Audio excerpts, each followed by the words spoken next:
कई बार हमारा एक न एक दांत ऐसा होता है जो बहुत ज़्यादा खराब हो गया है, वो किसी भी फिलिंग या रूट कैनाल ट्रीटमेंट से अब ठीक नहीं हो सकता। ऐसे ग्रॉसली खराब दांतों को या तो हम इग्नोर करते रहते हैं या फिर उनमें जो फिलिंग निकल के बाहर आ रही है उससे जूझ रहे होते हैं, जैसे तैसे खाना खा रहे होते हैं, या वो भी टूट चुका होता है और बस काले काले जड़ के टुकड़े हमारे मुंह में पड़े होते हैं जिसे हम कुछ करेंगे सोच के टाल रहे होते हैं। तो लेट मी टेल यू, ऐसे दांतों को निकाल कर उसी समय उसमें इम्प्लांट डालने की प्रोसीजर को इमीडिएट इम्प्लांट कहा जाता है।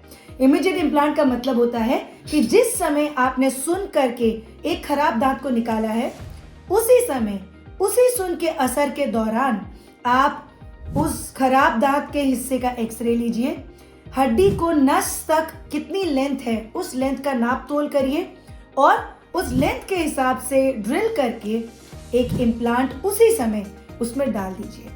उसके बाद कैप लगाकर इम्प्लांट को ढक दिया जाता है और 3 महीने बाद सीधे सीधे एक नाप लेकर उस इम्प्लांट के ऊपर दांत लगा दिया जाता है।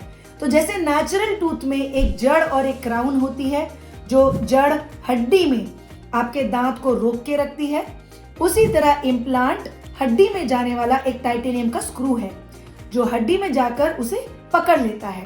3 महीने में ये बॉन्ड बिल्कुल पक्का हो जाता है, दांत जैसा ही, जैसे इम्प्लांट और हड्डी का जो जंक्शन है, जो जॉइंट है, वो बिल्कुल स्ट्रांग हो जाता है।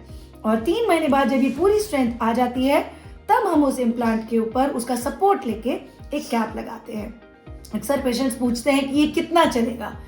अगर ठीक से किया जाए तो ये लाइफ लॉन्ग चलने वाला एक ट्रीटमेंट है जिसमें उतनी मेंटेनेंस चाहिए जितना एक नेचुरल टूथ में चाहिए, यानी कि अच्छे से दिन में 1 से 2 बार सफाई। सो अगर आप डर रहे हैं कि बहुत बड़ा कोई प्रोसीजर होगा और बहुत डिफिकल्ट होगा, बहुत लंबा आपको उसके बाद परहेज करना होगा खाने पीने का, तो बिल्कुल मत घबराइए। ये एक सिंपल प्रोसीजर है। दांत में पस होने का वेट ना करें। उस स्टेज से पहले यदि आपका कोई दांत इतना खराब हो गया है कि वो बचाया नहीं जा सकता, तो उसको रिमूव करवाइए और साथ के साथ इमीडिएट इम्प्लांट लगवा लीजिए।